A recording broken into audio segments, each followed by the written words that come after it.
Allez, bonjour à tous, j'espère que vous allez bien. Aujourd'hui, on va faire une analyse du marché rapidement sur le BTC parce que j'ai déjà fait une très grosse vidéo hier où je vous montre les zones et les scénarios que je surveille pour me positionner. On en reparlera assez rapidement dans cette vidéo. Ensuite, on va se concentrer sur 5 altcoins qu'on m'a demandé d'analyser: ANKR, Akash Network, Polkadot, VeChain et XLM. Donc on fera une analyse technique, on verra s'il y a des setups qui s'enclenchent, si on est en train de break des niveaux importants, est-ce qu'au contraire, il vaut mieux prendre ses profits après certaines hausses de ces cryptos-là. Je vous partagerai globalement les différentes opportunités qu'il faut surveiller.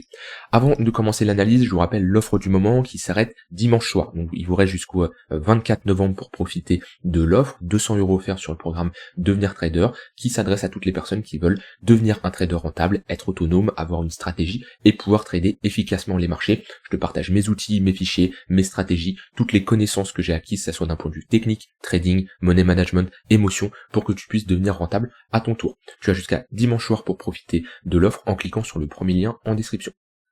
On commence du coup par le BTC, on est toujours dans le range, toujours bloqué entre deux bornes. Comme je vous l'ai dit ces derniers jours, plus on passe de temps à l'intérieur d'un range sans avoir un fort momentum sur le BTC, je parle sur du court terme, sur du moyen long terme, oui bien sûr le momentum est fort, on a fait un nouvel ATH, on enchaîne les bougies vertes en weekly, c'est très fort, mais sur du court terme, on est dans un range et c'est ce qui permet aux altcoins de bien profiter. Aujourd'hui on voit, on a des altcoins qui surperforment bien le BTC. Donc je trade pas le BTC actuellement, j'ai pas de setup qui s'enclenche. Les 2-3 scénarios que je vous ai évoqués hier, c'est retour sur bad range, prise de liquidité, réaction acheteuse. Dans ce cas-là, un setup d'achat peut s'effectuer parce qu'on est sur support, on est sur un bad range et j'aurai ici mes conditions pour chercher des achats.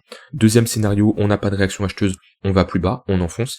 La zone entre les 77 79 000 $, ça serait une très bonne zone de localisation. Également, si on a une réaction acheteuse, pour se positionner, on serait sur un moins 15%, donc on peut dire sur les altcoins, on serait sur du moins 20, moins 25%. Il y aurait des setups qui pourraient s'exécuter, on serait sur un premier vrai dip depuis le nouvel ATH sur le BTC. Et si on part à la hausse, to the moon, ce qui est une possibilité forte, parce qu'on est dans un range, et les ranges précédés par une dynamique haussière ont plus de chances de break par le haut, et bien on fera de la continuation de tendance lorsqu'on aura des pullbacks dans les moyennes mobiles, tunnel 15 minutes, etc., etc. On accompagnera cette tendance qui est haussière jusqu'aux 100 000 $. De toute façon, c'est la prochaine target, étape par étape, 90 000, 100 000 $, c'est la prochaine target. Maintenant, comme je vous le disais, on a des altcoins qui performent bien, avec une Bitcoin dominance qui est en train de potentiellement top, c'est trop tôt pour le dire. Donc ici, BTC.D, ça nous indique la dominance du BTC en market cap comparé aux autres altcoins. Actuellement, parmi l'ensemble de la capitalisation boursière des cryptos, BTC représente 60%. C'est une valorisation qui est assez élevée selon moi, au vu de l'évolution du marché crypto. Et je vous en avais parlé ces derniers mois, comme quoi ces 60%, c'était le gros niveau à surveiller. Déjà d'un point de vue action du prix, on est sur une zone de résistance, on a une confluence avec les 0,618 de Fibonacci, on est sur un chiffre rond psychologique, on a le haut de ce canal haussier, donc on voit que ici on a vraiment une zone qui nous dit attention, on peut s'attendre à avoir du mal à passer cette zone. Et on veut un rejet, pour ceux qui veulent une altcoin season, c'est ce qu'on veut, on veut un rejet sur ce niveau-là. Maintenant, pour le moment on a un premier rejet, on a eu un ravalement baissier, on a une tentative de break, repousser à nouveau, ce qui serait bien, ça serait vraiment de proposer ici une pattern de top, retournement de marché, break le canal à la baisse, qui est d'ailleurs en confluence avec le tunnel daily qui lead la tendance depuis un moment. Si on a ça, on pourrait avoir un retournement de tendance sur la Bitcoin dominance, et là on pourrait parler d'altcoin season, parce que pour le moment, on a des altcoins qui pump, mais il n'y a pas d'altcoin season. Alors, pour certains, ça peut paraître ouf de voir certaines altcoins qui font du x2, x3 sur leur portefeuille, notamment des meme coins qui ont très bien performé, mais ceux qui ont connu l'altcoin season qu'il y a eu 2020-2021, il n'y a pas d'altcoin season actuellement. Si on compare à ce qu'il y a eu avant, alors est-ce qu'il va se produire la même chose? Je peux pas le prévoir, mais une altcoin season, c'est une grosse baisse de la Bitcoin dominance et des altcoins qui enchaînent chaque jour des performances de dingue, des x2, des plus 50% en permanence. Pour le moment, oui, on a des altcoins qui sortent du lot, mais c'est pas une altcoin season. On a toujours ici une Bitcoin season avec une tendance haussière sur la Bitcoin dominance. Maintenant, les altcoins qu'il faut surveiller, ceux qui performent le plus actuellement, si je regarde par secteur, si je regarde le dernier mois ici, c'est vraiment les mêmes coins qui sortent du lot et qui surpassent la plupart des autres narratifs largement. Enfin, tous les autres narratifs se font surperformer par les mêmes coins, et c'est pas qu'un peu. On voit vraiment une grosse décorrélation. Là, j'ai pris un mois, si je prends une semaine, c'est la même chose. On voit bien cette décorrélation où on a clairement un gros narratif qui est en cours sur les mêmes coins. Pour combien de temps, ça on peut pas l'anticiper. Par contre, si on a un essoufflement et on voit que le secteur des meme coins sous-perf, c'est potentiellement pour avoir une rotation sur d'autres narratifs. On a toujours un narratif en cours en général, et on avait vu le narratif sur l'intelligence artificielle, on a vu le narratif d'Epine, on a le narratif sur les meme coins. Ce qu'il faudra surveiller, c'est comment l'argent rotate entre ces différents narratifs. Donc voilà pour globalement les altcoins. Dans tous les cas, comme je dis, on n'est pas sur une altcoin season pour le moment, mais on voit qu'on a des altcoins qui se réveillent. J'en ai sélectionné du coup 5, enfin c'est surtout vous qui voulez ces altcoins là. ANKR qui m'a été d'ailleurs énormément demandé. On va faire une analyse dessus. Franchement la chart, je la trouve intéressante. On est toujours dans des phases de latéralisation. Donc si vous cherchez ici à trader ANKR parce que on a un fort momentum, parce qu'on a une grosse dynamique haussière, c'est pas ce que je vous conseille. Dans ce cas-là, allez sur des cryptos comme Dogecoin, allez sur des cryptos comme Tao, sur AKT également qu'on verra après. Mais là, on n'est pas dans du trading de momentum, on va trader un flux. Là, on est surtout dans un aspect technique où on va se dire on est potentiellement sous-évalué dans des phases de consolidation et de bottom, et c'est des zones d'achat intéressantes sur du long terme, mais en aucun cas on a un flux haussier qui est en cours sur ANKR.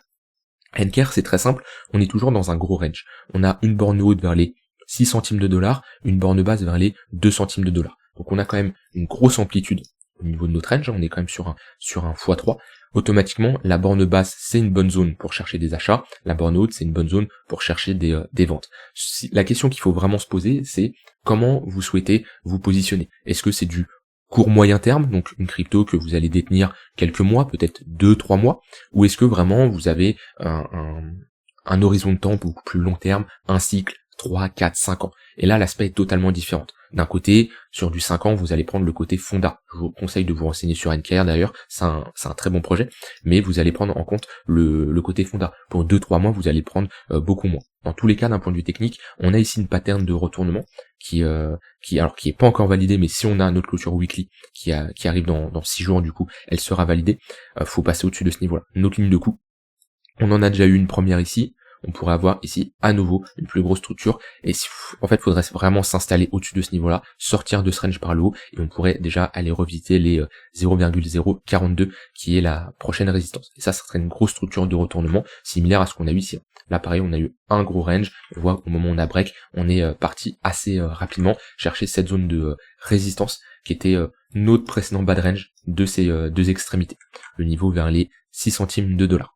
Donc comme je dis, si on valide cette pattern de retournement, ça me surprendrait pas d'aller revisiter les 0,043 et ensuite les 0,06. De toute façon, pour du long terme, ce que je vous conseille, pour ceux vous n'êtes pas des experts en analyse technique, vous débutez, vous prenez un Fibonacci, et tout ce qui est en dessous, les 0,886, 0,786 de Fibo, on est toujours dans des niveaux techniquement où c'est potentiellement intéressant de se positionner. Après attention, c'est pas toutes les altcoins qui vont performer, c'est pas parce que vous achetez une crypto ou un actif sur les 0,886 que c'est sûr que vous allez faire une bonne performance. Par contre, ce que je peux vous garantir, c'est que ça reste un investissement techniquement parlant beaucoup plus professionnel qu'une personne qui va FOMO et qui va acheter après une telle performance.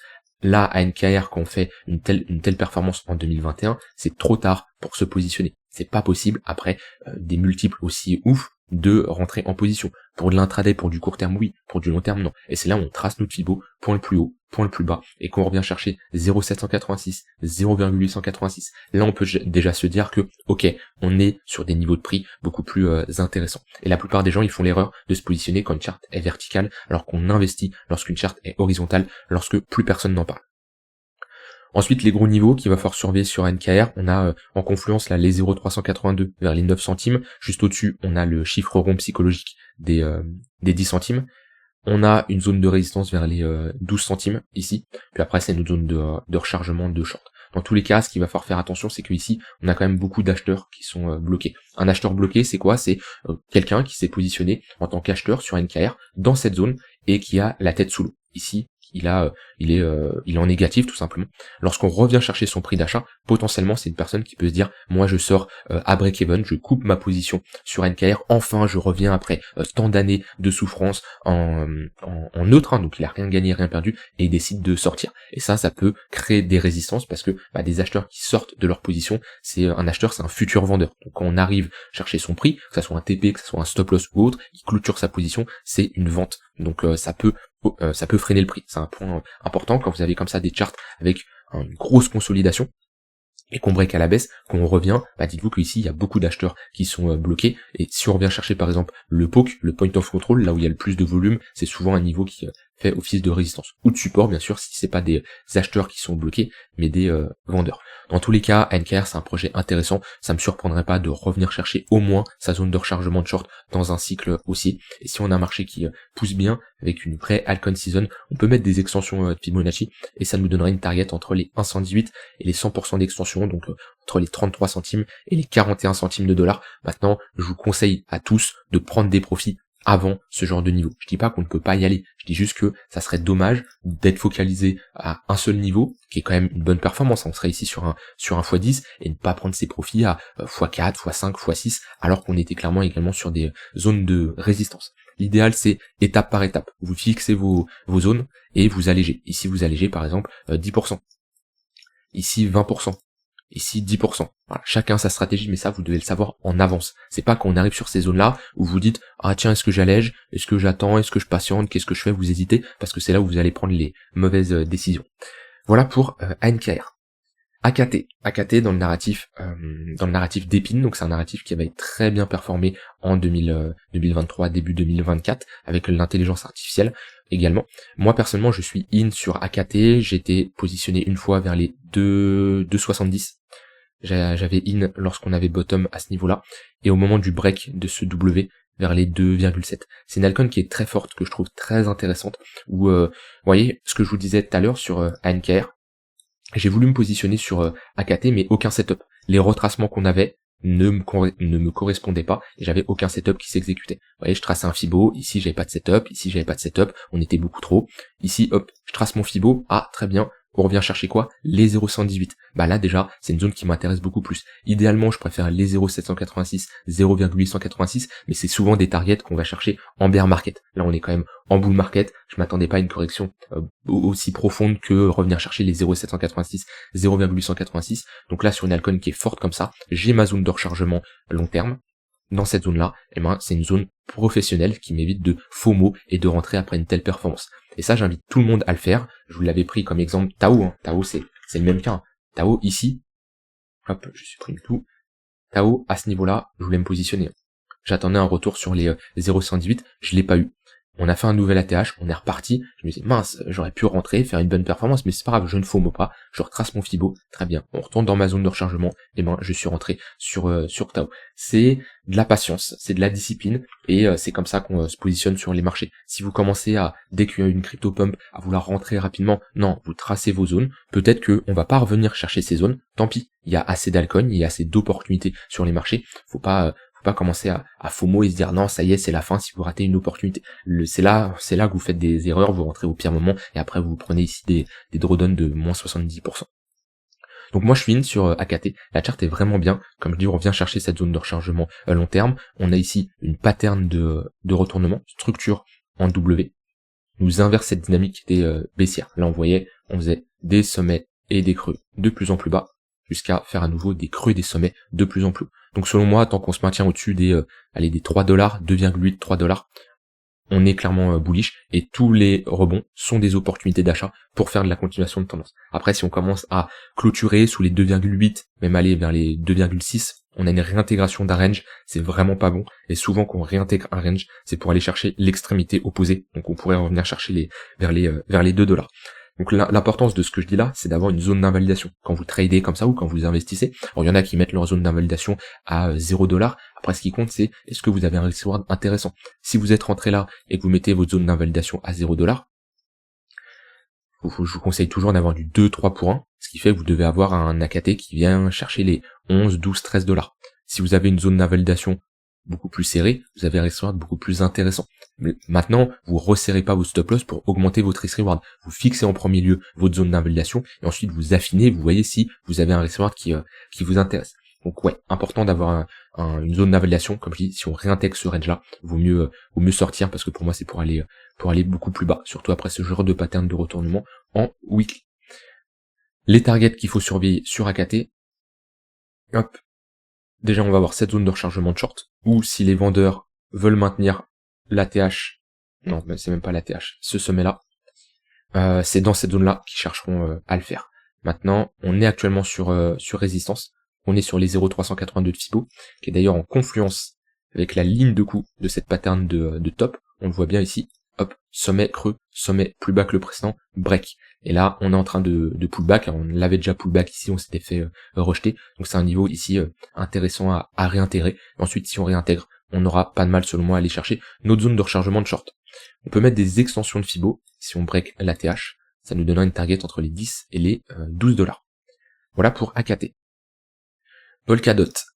On a une bonne réaction en cours, j'ai envie de dire, enfin Polkadot. Pareil, Polkadot, je suis positionné, j'ai pas le prix moyen que j'ai sur Polkadot, mais je dois avoir un prix moyen d'achat vers les 5,6 $. Actuellement, je dois être à break-even. J'en avais accumulé plusieurs fois à l'intérieur de ce range-là.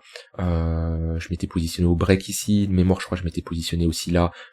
J'étais rentré après, c'est une faible exposition sur Polkadot. Parmi mon capital total crypto, je dois avoir du 1,5-2% de Polkadot. J'avais une plus grosse exposition avant, mais j'avais pas spécialement renforcé sur les derniers mois. Maintenant, on a une très bonne réaction. On est revenu chercher notre bad range. Bonne réaction acheteuse, avec pareil ici, une pattern de retournement. On voit bien cette phase de latéralisation qui break par le haut, creux et sommet de plus en plus haut. Donc là, on a une retournement de tendance sur un niveau assez bas. Le fait d'avoir ce genre de range qui break, ça nous montre que dans cette zone-là, la demande est supérieure à l'offre. Et vous souhaitez vous positionner du côté de la demande si vous êtes acheteur. Donc voilà, je vais pas chercher des shorts après le break d'un niveau. On l'a pullback, on est reparti.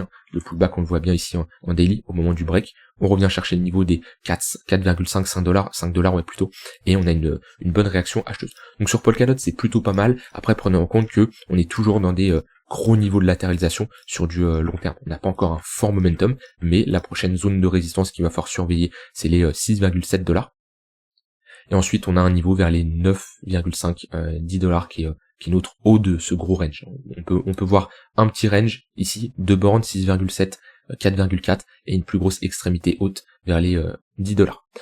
On doit aller plus haut sur Polkadot. On a toute cette grosse zone ici qui était notre précédent bad range de cette phase de consolidation qu'on a eu vers les 14 $.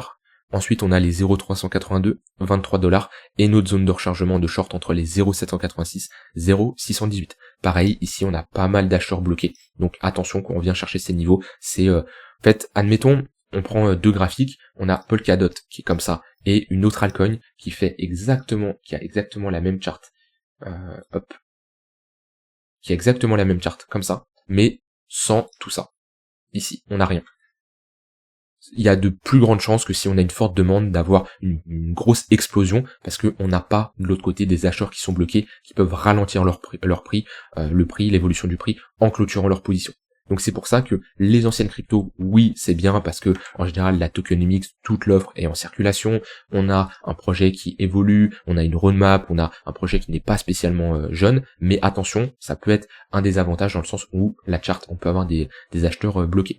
Donc voilà les targets sur Polkadot, mais pareil, la charte est plutôt intéressante.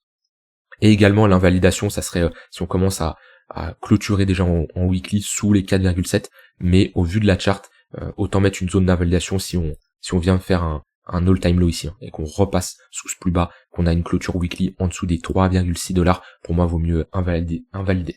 Quelqu'un qui se positionne sur la pattern de retournement, zone d'invalidation ici, et on peut aller chercher, par exemple, comme target, les 14 $, voire les 23 $ sur un cycle, ça nous donne déjà un ratio de 13 pour 1, qui est très intéressant. VeChain crypto qui, comme d'habitude, intéresse beaucoup les débutants, comme on a vu en 2021 une bonne hype, ça me surprendrait pas que VeChain performe.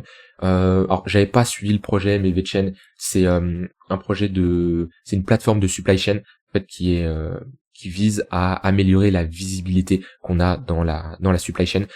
j'ai pas, comparé à avant où je m'étais un peu renseigné sur VeChain juste par curiosité, j'ai pas spécialement d'update de comment le projet a évolué, j'ai envie de dire ces 6 derniers mois, voire même 7 dernières années, donc je vais pas pouvoir apporter beaucoup plus d'explications, et surtout je veux pas vous induire en erreur parce que ça se trouve, entre temps le projet il a changé, mais en tout cas c'est un projet qui a attiré pas mal de débutants. Pourquoi? Parce que c'est un token qui a un prix pas cher, et de deux, c'est un projet qui est simple à expliquer. Comparé à un Solana, un Ether, où on explique ça à un débutant, il va rien comprendre. On explique que VeChain a une utilisation concrète dans la vie de tous les jours. Bah, c'est plus simple à comprendre, et ça justifie un peu plus l'achat des nouveaux.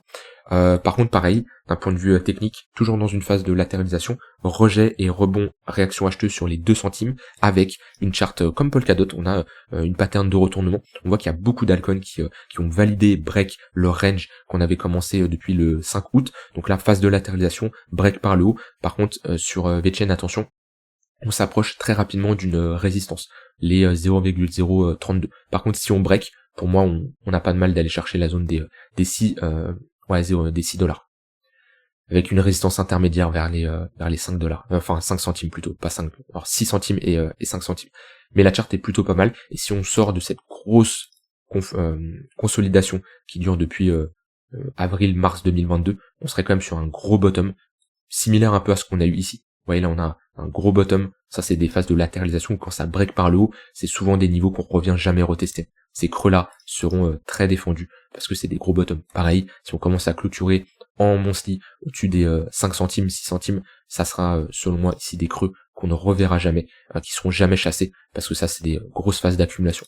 Après on peut retracer 0,382, 0,118, pareil c'est une altcoin qui a des acheteurs qui sont bloqués ici, on voit qu'on a un poke vers les 8 centimes, 8,5 centimes là, donc va falloir surveiller cette zone là. Si on y va, on pourrait avoir une réaction vendeuse avec des acheteurs qui clôturent leur position. Mais jusqu'à preuve du contraire, la charte elle est plutôt encourageante. Et je vais terminer par XLM qui performe bien. Je pense que ça m'a été demandé justement au vu de la charte. Attention, comment vous intéressez à une crypto, posez-vous toujours cette question, comment vous avez connu cette crypto? Est-ce que c'est parce que tout le monde en parle parce que ça pump? Est-ce que c'est parce que vous avez vu une vidéo qui présente le projet? Est-ce que c'est la télé, vos amis qui vous en parlent? Vous voyez, l'approche est totalement différente. C'est mieux en général que ça soit vous qui réalisez votre recherche sur une crypto plutôt que tout le monde qui vous en parle. En général, quand la majorité des gens vous en parlent, c'est trop tard. Alors je dis pas qu'on va top, je dis juste que moi par exemple, dans mon cas, je ne peux pas me positionner sur une crypto qui vient de faire un 200%, on va dire, un x3, comme ça, en 3 semaines. C'est pas possible. J'essaye toujours d'avoir, et j'ai toujours, parce que sinon je me positionne pas, des entrées dans des phases de latéralisation. Alors, ça dépend toujours de la manière dont on veut trader. Si on veut trader la valeur, ou si on veut trader le momentum. Quand on trade le momentum, par exemple je reprends la charte de XLM, trader le momentum c'est, on a un flux haussier, tous les pullbacks, on va chercher des achats. Ici on a un retracement, ça c'est un pullback pour chercher des achats. Ici on a un retracement, pour certains sur la charte ils se disent c'est léger, non, ici on a un moins 50%. Vous voyez, en 2 semaines là, la volatilité, on baisse très rapidement, moins 50%. Même ici, hein, on a un pump, mais on retrace bien, moins 45%. Vous voyez, ça c'est trader le momentum, tous les dips sont des opportunités d'achat. Actuellement, on est dans cette configuration. Moi, la configuration que je vous parlais et qui s'applique pour VeChain, Polkadot, dans ces phases de latéralisation, c'est trader la valeur, se positionner quand on est tout simplement dans une phase de consolidation, comme ici. Hop. Vous voyez, phase de range, ça c'est intéressant pour se positionner. Quand on break par le haut, on n'est plus dans une phase de consolidation, on est dans une phase d'expansion, dans une tendance haussière, et là par contre, on n'investit plus en mode horizontal sur du long terme, on cherche à faire de la continuation de tendance. Ce qui est le cas actuellement parce que on est sorti de cette phase de latéralisation qu'on avait depuis un long moment, depuis mai 2022, donc ça fait plus de 2 ans. On break par le haut, techniquement si on clôture comme ça en monthly, ça c'est des creux qui ne doivent pas être revisités. Logiquement qu'on a des patterns de retournement long terme, on est clairement sur un W trimestriel, on sort d'une grosse phase de consolidation, ça c'est techniquement un gros bottom.